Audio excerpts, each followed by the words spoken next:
Hello, I'm Darren Grimes, and you're listening to Live from Lord North Street, a podcast from the Institute of Economic Affairs.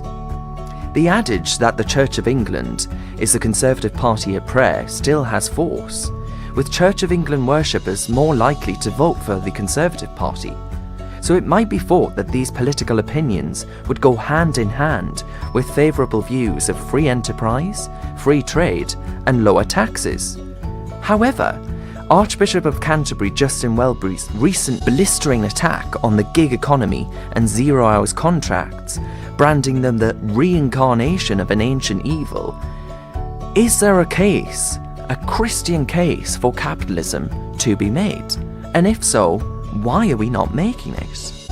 Joining me to discuss is Philip Booth, Senior Academic Fellow at the Institute of Economic Affairs, and Marcus Walker, the Rector of St Bartholomew's.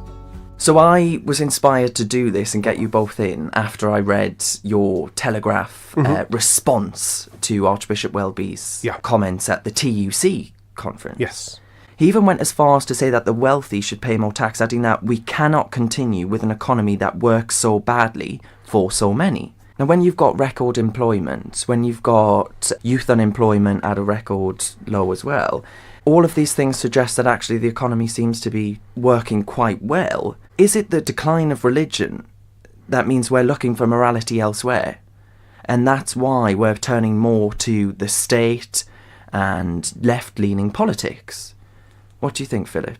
I think you could argue that the decline of religion has, if you like, led people to want to replace God by a different God, the state, and he wants the state to do things which previously not just religious organisations but religiously inspired people and religiously inspired organisations would have done in the past. However, this isn't especially new. There were a strong Christian socialist movement in the 1930s which some argue led directly into the sort of intellectual case, if you like, for the welfare state, and of course in the 1980s you had faith in the city. So socialist views amongst religious people, it's not by any means an entirely new thing. Of course, in a sense, even if the people at large want to replace religion by a different god, the state, we are actually talking about religious people here. So that raises the question, why is it that Justin Welby, perhaps, and others in the Anglican Church, wants the state to do those things which perhaps other institutions in society ought to be doing?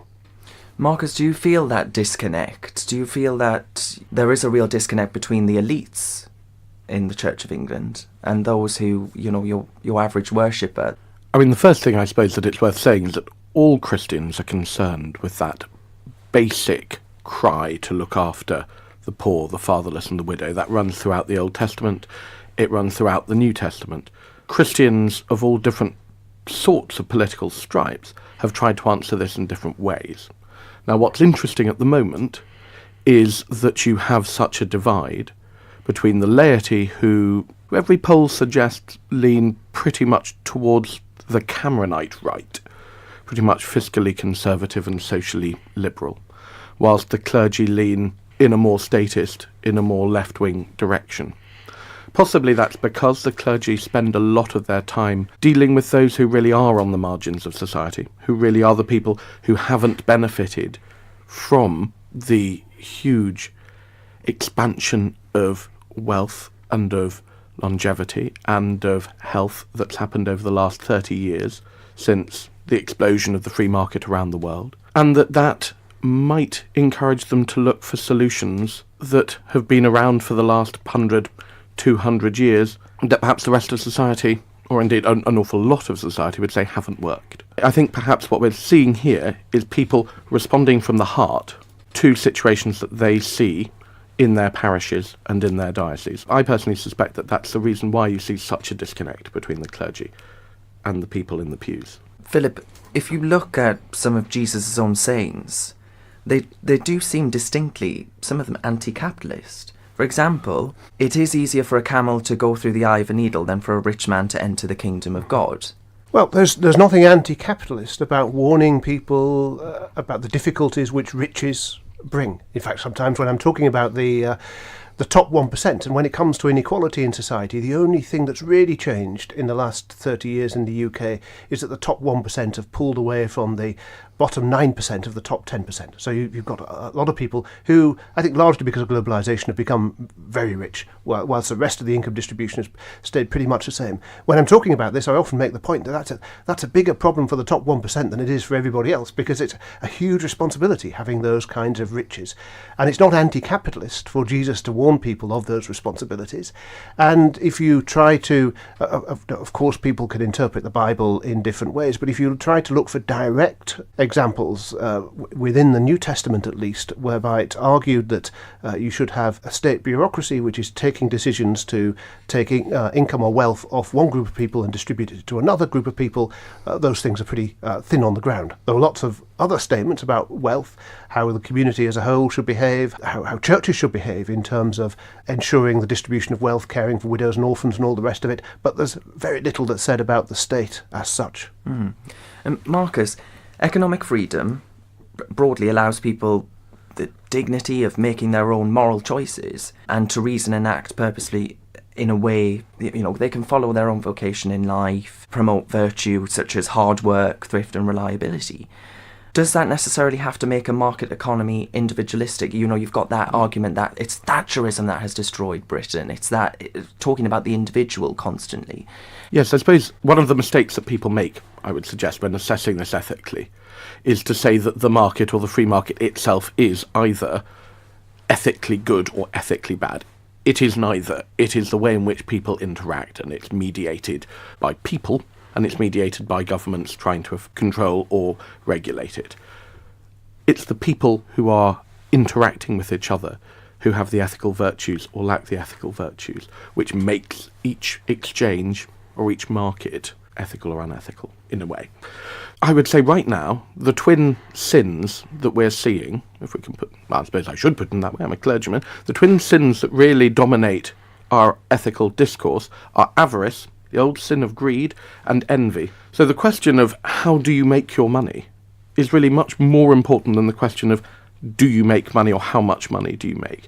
If you're making your money in an ethical and good way and you're looking after your workers and you're ensuring that you're not deliberately defrauding those whom you're selling to and you're not selling people things that will kill them or will deliberately harm them, well, that's good. If you are doing those things, that is wicked. On the other hand, if you're looking at other people and thinking, I want that house, I want her car, I want that which I haven't earned, that envy is also dangerous. That envy is also a sin. Sailing between those two rocks, the Scylla and Charybdis, in the market economy, I suppose in any economy, is really our job as the church, ensuring that people know how to behave ethically towards one another, how to view their fellow human beings.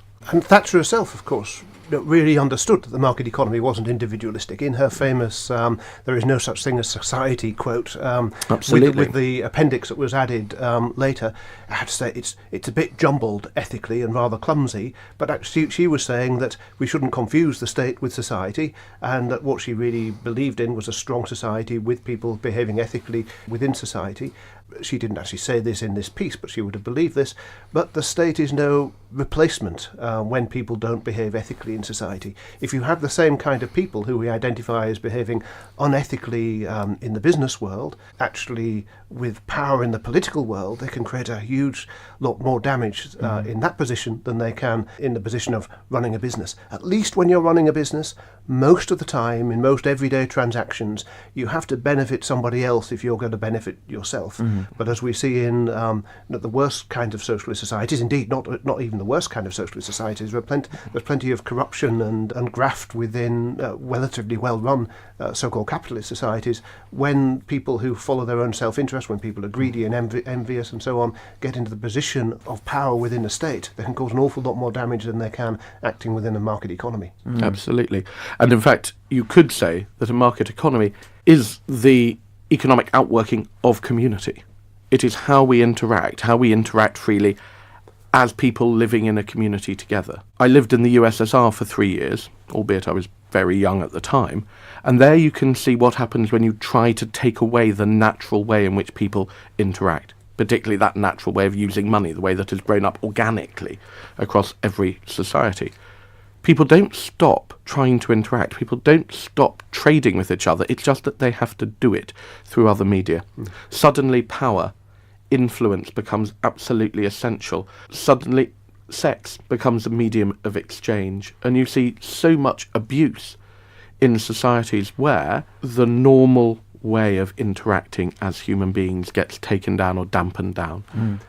And you see it in a different way, say in Venezuela. So Russia was a totalitarian state where there was total state control of people's actions, and people had to try to exchange on an individual basis within that framework and without the authorities really knowing about it. In Venezuela, you really haven't got the capacity for that sort of totalitarian state, and you've got a kind of anarchy instead. And you've got greedy, corrupt people running society as a whole without any real accountability. At least businesses are accountable on a day-to-day basis to their customers for providing something useful. Doesn't mean to say they can't indulge in sharp practice and all the rest of it, but to automatically assume that state regulation is a substitute for good ethics is a really, I think, serious error, and it's one which is quite often made by clergy when talking about economic issues. In the Telegraph op-ed, you do write about how flourishing Christian societies with free economies have often been marked by friendly societies, for example, being a good example. You know, you had 7 million members in 1910. And do you think because we're since the creation of the welfare state and since then the way in which it has grown to the beast that it is today, does that explain the decline of voluntary charity? Does that explain, because it's coerced now, isn't it? Well, it's not just a decline of voluntary charity that the welfare state explains the fall of. It's also there's something between charity and the market, which is often described as reciprocity and fraternity.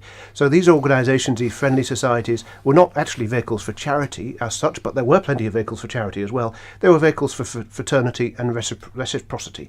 So things were not exchanged of equal value as they are in a market economy. Obviously not equal value for the people exchanging, but because both parties gain from an exchange, but people join these friendly societies. It was in their interest to do so, but it was also in their interest to develop a framework for governing those societies which not only provided for those in need, but also tried to help those in need in such a way that that need would come to an end. And a welfare state is simply, almost by construction, not capable of doing that type of thing, because you just don't have the individual knowledge to be able to work with people to resolve their problems. Whereas friendly societies had a very strong incentive, because there was always a limited pot of money, to actually assist people so that their problems came to an end, to help train the unemployed, to help make an assessment of whether people really were trying to find a job or not.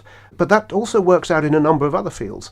If you look back at really the early 18th century, right up until the mid-1980s, in a lot of other fields, such as finance, you had regulatory bodies which developed from the market themselves, which were very often also vehicles for fraternity. They were very often mutual institutions or clubs. And Thatcher actually, using competition policy, removed the powers of those regulatory bodies because he thought they were exclusive. But actually they're really good examples of how institutions within the market developed in order to try to restrain bad behaviour. And most of them were on your patch in the city, the stock exchange and so on. They grew up as clubs, and they had really strict rules on how people behaved. Indeed, we call that act of the Conservative government restricting the powers of these regulatory bodies deregulation, because but actually it was the Conservative government interfering in how these clubs actually ran financial markets, and they were entirely voluntary organisations. Yeah. Marcus?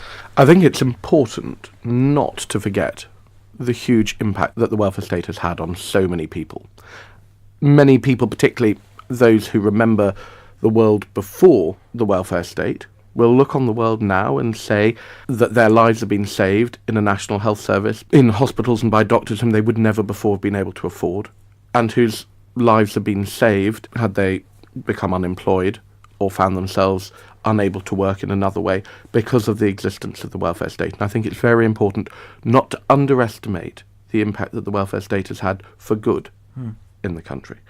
At the same time, the question needs to be asked whether it's working in the right way. and whether it's working the right way ethically. Until very recently, you had millions upon millions of people who had lived their whole lives on welfare and had no incentive to find a job, and indeed found that the tax system worked against them if they tried to find a job. It is very problematic, ethically, to have people sitting around doing nothing. It's problematic for them. It is bad for people's sense of identity, people's sense of worth, and people's sense of worth with regard to other people. It becomes a cycle as well. It becomes a cycle, and then you find children who've seen their parents who've never worked, who themselves then don't try to work. That actually ethically is and was a major problem. One of the big successes of the coalition and then the Conservative government has been the huge reduction in the number of people who are long-term unemployed. Other questions as to whether the welfare state is able successfully to target its resources at people are questions that should be asked by people both of the right and of the left. And of course this is one of those points where Christians of all different stripes can come to different conclusions and actually should be working together to try to work out what might work best, and whether, for example, whether those who are in the almost those smallest units in the country, the parishes, actually have got an insight as to how best to work with people who are living within those parishes and need help. And there's a question of prudence here. So Marcus is exactly right. And if you talk to people, obviously decreasing in number now, who were maybe in their 20s or 30s in the late 1940s, they will be able to produce examples from their family when somebody was waiting for an operation, waiting for spectacles or dental treatment or whatever, and they couldn't afford it. There were gaps in the previous provision. But the question is really, what is the role for the state? Is it the role for the state to come along, see those gaps and say, OK, let's have a totally centrally planned system of health provision and pretend that in the whole of the rest of Europe they don't have healthcare because it's not done in the same way? And you often feel that is the argument that people are making. Or is it the role of the state to help ensure, actually fill in the gaps itself, or potentially help those institutions within society which provide healthcare to fill in the gaps? The particular gaps really were sometimes families of working people, although they were normally covered, but some people who, for whatever reason, couldn't on a long-term basis get health insurance cover through a friendly society, be provided for by local authority hospitals and what have you. So there were gaps. The question is how you fill those gaps. And the interesting thing, I think, about the Archbishop's two interventions a couple of weeks ago is that everything he pointed to seemed to point in the direction of being anti-market and in favour of more state regulation. So he talked about not everybody benefiting from the increase in incomes and all the rest of it. Well, a major cause of this is very clearly the cost of housing. In London, people are perhaps spending half their income on housing. Why didn't he point to the state regulation of the planning system, which was enacted in the same year, more or less, as the National Health Service, as the key thing which needed to be done to ensure that more homes were built? Why is it that he looked at every problem and pointed to a statist solution? That's a very odd thing to do in a world where the government is spending around 45% of national income and regulates our lives in a way probably it hasn't done in the past, has total control of healthcare and a huge control of the way in which people are educated, including the regulation of the university system. Why is it that they keep looking at these problems and think, the solution is yet more state? I guess that's a good question, Marcus. Why do you think it is that the Archbishop is calling for more taxation and for more regulation when actually the tax burden is at a 40-odd year high? One of the great advantages of being an Anglican is the capacity that we have to disagree. And, some would see it as a weakness, and personally I would see it as a strength, that for the entirety of our history since the break with Rome, we have not agreed with each other on many issues, and yet we all stay within the same church. So what I say now about the Archbishop of Canterbury's speech, I say in love and in friendship. I think that for an awful lot of the clergy, there is a view that business will always be there. It doesn't matter what you do to make their lives more difficult. They will always be there to provide jobs, and rich people will always be there to provide taxes. Actually, we live in a very globalised world where people can move very quickly and to other countries very easily. And we live in a world where it's quite easy to do less if you want to do less, and there's no particular reason to get out of bed and work that little bit harder in order to make your business that little bit better if you really aren't going to benefit from it. The questions of how to make the lives of workers and the lives of those who are earning very little better is a difficult one, but it is not necessarily to make the lives of businesses that much harder. That may well kill the goose that lays the golden egg. Yeah. I think the problem is focusing so much on those who are not benefiting from the system that you forget that if you end up doing significant damage to those who actually are ensuring that the system keeps going, you'll end up making it much more difficult for businesses to thrive. So is it the role for the church to promote an even bigger state? It's the role of the church, it's the role of individuals within the church to speak as they see it. And I wholeheartedly salute the Archbishop of Canterbury for intervening in the debate, and hope that the Archbishop of Canterbury will listen to those who disagree with him and will engage with those who disagree with him. In fact, I know that he does do that. We'll link him to this podcast, don't worry. Oh, good. I agree with that, but I think also there was a lack of prudence about what the Archbishop said. His interventions do affect the intellectual climate. That's why the Institute of Economic Affairs is around to try to be active in these spheres. And what the Archbishop said about economic issues, which I'm not entirely sure he understood the consequences of what might be the policies that he would like to see. I think there was a lack of prudence about that intervention. And you don't have to go to Venezuela to see the very undesirable consequences of the types of actions which the Archbishop implied he would like. You know, if you go to a large number of EU countries, you'll find 30% of young people unemployed. I've been living in Italy for 3.5 years and seen that played out in misery. One of the problems here is actually a problem for us, those of us who would identify ourselves as being on the right of politics. Actually, we have not made the ethical case for the free market or for capitalism, really for the last 30 years. I think that we've felt that this fight was won with the fall of the Berlin Wall. And actually, since the fall of the Berlin Wall, the ethical case has got even stronger. There has never been a greater decline in poverty across the world than we have seen since the fall of the Berlin Wall. There has never been a better time to be alive. There has never been a time when you are less likely to die of preventable diseases. This is substantially, if not actually entirely, down to the freeing up of the markets around the world, to the coming online of countries, of economies that previously were behind protectionist walls or state-controlled walls. The effect on billions of people has been huge and has been hugely positive. And actually, we haven't made that argument. And the other argument we've made, maybe made not quite sufficiently, and it's interesting that this is being used by the left against us, is the anthropological case. And this is, if you like, a slightly more Catholic, Thomistic perspective, but just thinking about how we are as human persons imperfect. So I think that plays out in two ways. One is that we're not omniscient. Very often we pull one policy lever and precisely the opposite of what we hope to happen does happen. And one good example of that is in the field of employment regulation. And that's why we should act with prudence and just be careful and not speak out about these matters unless we have some expertise. But be very careful about how much power we give the state, because our lack of omniscience means that we don't have the knowledge and information to really understand the consequences of our actions, and certainly don't have the knowledge to centrally plan the economy as we've discovered to promote economic welfare. And then the second thing is just our human moral failings. And if human beings are flawed in various ways, it's better to have those human persons interacting individually in a free economy where people are exchanging goods and services by agreement with each other, so you don't have to trade with the nasty individual if you don't want to, rather than have those people in positions of power developing regulations, tax policies and so on, which they may develop to pursue their own interests rather than the interests of the population as a whole. So I think there's a strong anthropological case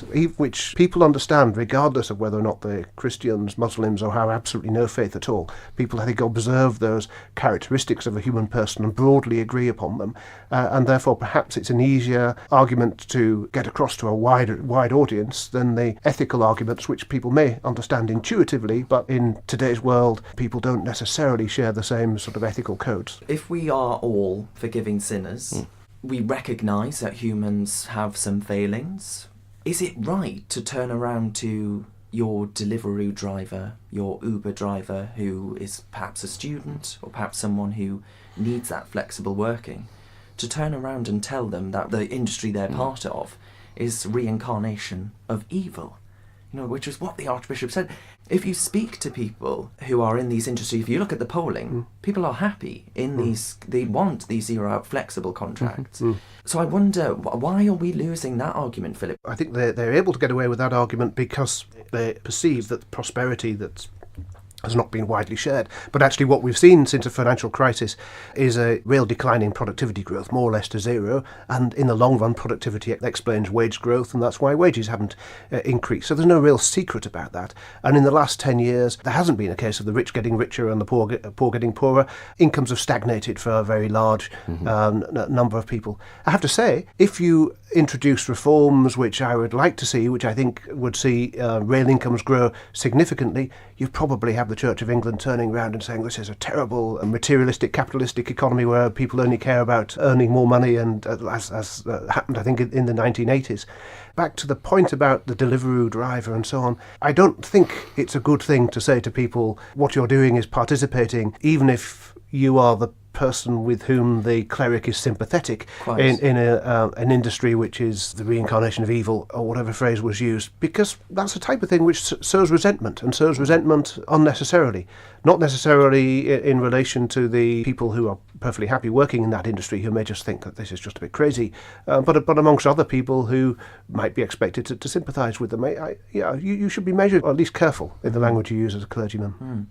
Clergymen are always inclined to preach, and clever clergymen are often inclined to hyperbole as well. I'm not sure that the Archbishop of Canterbury actually meant that this is a manifestation of evil, but he was using hyperbole in a setting at the TUC conference where it would go down very well.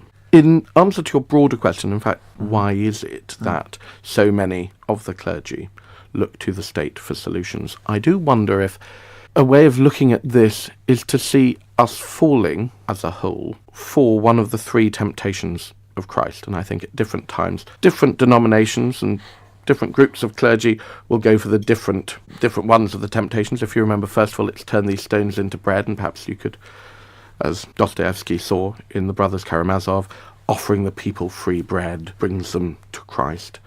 In another, it's jump off this temple. Jump off the top of the temple, everybody will see you. It's perhaps use miracles, perhaps even create miracles, in order to draw people to you. The third, I think, is the most pernicious. The devil took Jesus to a high mountain and showed him all the kingdoms of the earth and said, if you do but bow down and worship me, I will give you all these. And I think in that temptation is the promise you don't have to go through the cross and the resurrection. You don't have to bring people to you voluntarily. You can make them good. You can impose the kingdom of God on earth now. And that, I think there is always a temptation to believe that we can impose the kingdom of God on earth. And you've seen it with the right. What did the Church of England try and do when Charles I was in power? Well, you've seen it with the left. What have we seen in so many socialist and communist dictatorships? We've seen it with the non-confessing churches in Germany under Adolf Hitler. The view that you can bring about heaven on earth, that we can make the prayer, that line within the Lord's Prayer, thy kingdom come, real here on earth. And we can do it by bypassing the cross, and by bypassing the resurrection, and by bypassing the need to draw people to us. There's a place for hyperbole, and Jesus, of course, used hyperbole a lot. Pope Francis uses it a lot. But you have to think carefully, I think, about the context in which you use it. And when a priest is giving a sermon about an example when a priest has used hyperbole, they normally explain the context. And the context is normally the audience being able to understand and being receptive to that use of hyperbole. And therefore it sort of, if you like, pricks their consciences and they act upon it. I'm not sure that in the world of Twitter, instant news, a TUC conference, when your audience is almost everybody, that is quite the right place for that type of hyperbole, especially when you're talking about people's everyday working lives. Because it seemed to be the reaction was those on the left absolutely adored it and started to think that the Archbishop was the best thing since sliced bread, and then those on the right screamed, this is virtue signalling, how dare you, etc., etc. But I want to turn to something that you also mention in the op-ed, where you say that the market runs all the way through the Bible. And I wonder if you might briefly elaborate on that. Okay. Well, I'm a Catholic, so knowledge of the Bible is not necessarily my strong point. That's a bit of a Catholic in-joke, I suppose. But the Bible is about people's everyday lives, marked by exchange, trade. This is also true, actually, of Islam, the history of Islam too. Trade and exchange, inheritance, tax, and a just rule for government. And this, of course, just runs all the way through the Bible. And then the question is then, how does Jesus pick up on this? At no point does he say inheritance is wrong, because there are warnings about storing things up and you're not being able to take advantage of them when you're gone and all the rest of it. But the parable of the prodigal son, for example, has inheritance at its heart. It has work, the market, prosperity at its heart. Jesus does not tend to criticise those sorts of things in and of themselves. He criticises people's ethical actions within a market, people's ethical attitude towards wealth, people replacing God by wealth as a god, and so on. I was asked by the editors of the Telegraph to sort of try to have a sort of biblical context to this, and in a sense it's difficult because it's just an underlying narrative, because the Bible is a series of stories, the history of the Jewish people and then the New Testament, which describes how people live, and the market is part and parcel of that. Yeah. Marcus, would you find it easy to give a sermon on the virtues of capitalism? I would not give a sermon on the virtues of capitalism. I would see it as an abuse of the pulpit. Yes. I would say it's different speaking here on a radio programme about what I feel with regard to capitalism and the free market and the economy. I think if I were to get up into the pulpit and do this, I would have abused the pulpit. Yes. I mean, sometimes my priest, not really sure whether he's in favour of a market economy or not, which is possibly a good thing that I don't know that. Sometimes there are contexts in which you can make useful pedagogical points. So, for example, I remember my priest, when giving the sermon on the clearing out of the temple, actually made the point that Jesus wasn't saying that all exchange and selling stuff and all the rest of it was wrong, but the context was wrong. It shouldn't have been done there, and it shouldn't have been done in that way, by people deliberately ripping people off because of the way that the temple coinage and worked. And so on. Those pedagogical points are sometimes quite useful, because you can read a story like that and think Jesus is chucking these people out of the temple and is saying that people shouldn't buy and sell stuff. No, he's saying that people shouldn't buy and sell stuff there, and people shouldn't buy and sell stuff in that way. But buying and selling stuff is the everyday business of life for most people in those times. I suppose there is always a question as to how a person who should be leading people spiritually, or at least be accompanying them spiritually, can also be publicly political, particularly in an intensely fractious political environment, such as we have right now. And this is something that I wrestle with. I suppose I take my lead from the Archbishop of Canterbury and believe that it is fair to engage in the public sphere as a clergyman. However, when you're in the pulpit, I think that isn't the right place. Obviously, my perspective will colour what I'm seeing in the scripture, and I hope that the scriptures will also colour what I see in the rest of the world. I see what you're saying, but it seems to be it's acceptable to get up and give a sermon on, say, the NHS, and not being able to talk about the fact that poverty reduction is a miracle of free market capitalism. I mean, on the other hand, when the next Jubilee comes along, and I look forward to Her Majesty's next major Jubilee, I shall certainly be standing up, and I suppose that will be quite a political sermon itself.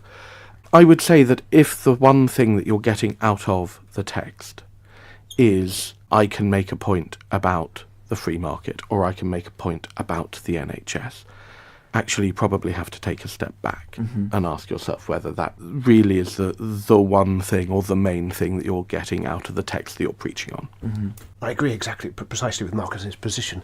But I think there is a problem that those on the left, because of the way they view the importance of government, regard politics as far more important than those who believe in free markets do. So for people who believe in free markets, politics is enabling and in a sense should be at the edges of society. Absolutely vitally important, like the oil that goes around the engine, but something which is really perhaps not that visible. For somebody on the left, politics is actually the answer to almost every question. And therefore it's not surprising perhaps that somebody on the left will preach about these things from the pulpit more than somebody who broadly believes in a market economy. And that sort of produces an imbalance perhaps. And the NHS will be a good example of that. Plenty of Old Testament opportunities to talk about looking after the widow and the orphan, but it's a heck of a leap to go from there to suggest that the state should provide, run and centrally plan the entire health service. But some people strangely make that leap. Why are we losing the moral argument, I think, is the fundamental question, isn't it, really? We haven't been making it. Well, exactly, but why? Why is that? Why have we not been making the moral argument? I would say until the financial crash, most people on the right, and probably most people on the left, thought that the great debates of the 20th century were over. Even if people mocked Francis Fukuyama about the end of history, perhaps what actually was felt was that there was an end of economics. The free market had won, capitalism had won, liberalism had won. With the financial crash of 2008, Marx has risen from the dead. A zombie, an odd zombie when you see the Corbynistas sitting in an expensive coffee house playing with their iPads on their Samsung phones, tweeting about bringing down capitalism. But nonetheless, Marx coming back from the dead. And I think that for the last 10 years, really probably until Corbyn's surprisingly successful showing at the last general election, we still felt that the argument had been won, and that it was people who just didn't understand what was going on who were making these zombie Marxist points. And now, this year, really, I think people on the right, particularly people, Christians on the right, have started realising this is a fight that needs to be entered again.